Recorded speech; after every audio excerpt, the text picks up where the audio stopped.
Hello printmaking friends, and welcome to Drypoint in the Trenches. Today I'm going to be showing you guys how to make a Drypoint plate, and to do that you're going to need a couple things. First off, you're going to need one of those little packets of ink that you made the other day, so either the plastic or the tin foil, or today I'm going to be using that little wax paper one. If you want to take it out of the packet, you're going to be needing an ink knife, but I'm not going to be using that today.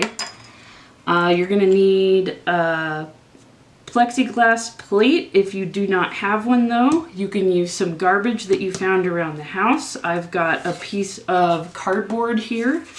I've also got the lid to one of the boxes of nails or screws that you get at Home Depot or Lowe's. I've also got some sharp objects over here. This is an actual scribe or etching needle, but if you do not have one, that is okay. You can use upholstery needles. These are heavy-duty sewing needles. Just make sure that the tip is actually sharp. Some of them have rounded tips, and that's not going to work for you. So I've got two other upholstery needles over here. Just make sure that they're thick enough that they won't bend on you. You can even use a nail or a screw. I've also got an X-Acto blade, and that will work as well. And I've also got a little bit of sandpaper here. I've got a paper towel to help me clean things up. And I've got an example here of a finished plate. So just to give you guys an idea of what this is going to look like when you're done making one of these. This is a plate that my partner made. And this took him, I think, a day or two to finish. And if you look, the variation in tone is made through variation in pressure. So the harder that you press down, the more ink that the line is going to hold, because the deeper it is in the plastic, and you're going to get a darker line. So the first thing I'm going to do is take my little ink packet and I'm going to open it.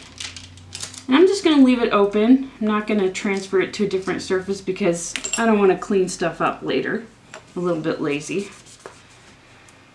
And I'm going to take one of my tools here. I'm going to go ahead and use one of these sewing needles just to show you guys that this actually works. I prefer my etching needle, but like I said, I'm going to join you guys in the trenches here. So I'm going to take my cardboard and I'm going to take the needle and I'm going to start making some lines in the cardboard. Now you can't see what I'm doing yet, but I'm going to put my tool down. I'm going to take my finger, get a little bit of this ink, and I'm going to kind of massage it into the lines. And I'm going to take this paper towel and rub the excess off the surface. And then you can kind of see the marks that you've made. Now you have to be careful because you can press too hard on softer surfaces like cardboard.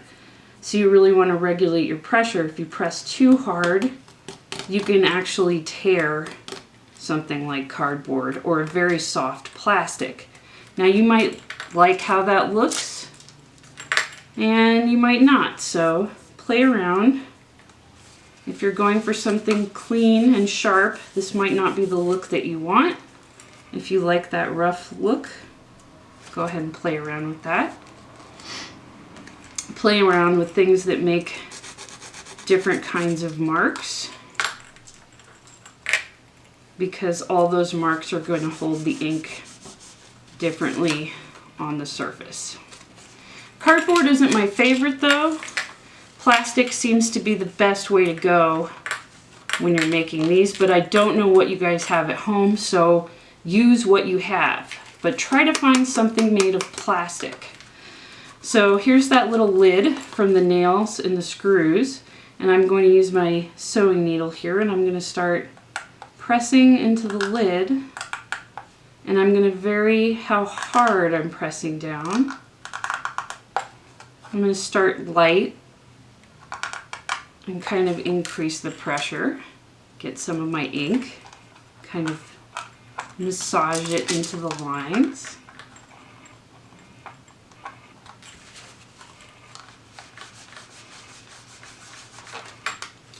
And then you can see those really beautiful lines I've made. Now you can use the sandpaper on the plastic too, get kind of a textured area. And it's going to show up a lot more beautifully on the plastic than the cardboard. I don't know if you can see that. You can use tape to block out certain areas. You can use a Dremel on the plastic. You just want to be careful about heating the plastic up. There are also several different ways that you can get an image onto the plastic. Some people will put a drawing behind the plastic and kind of trace over it. Some people will actually draw onto the plastic with a Sharpie and then follow the image. The sky's the limit with this one. People have actually shaped plates too and made arrangements of shaped plates, or actually used the shaped trash to their advantage and kind of gone with the containers. Play around with this. Use different kind of tools to make different shapes and different kinds of lines, and just kind of play around and have fun with this. Don't let the quarantine or limited access to supplies keep you guys from making art. So I will upload the how to print these plates video either this evening or tomorrow, and I will see you guys later.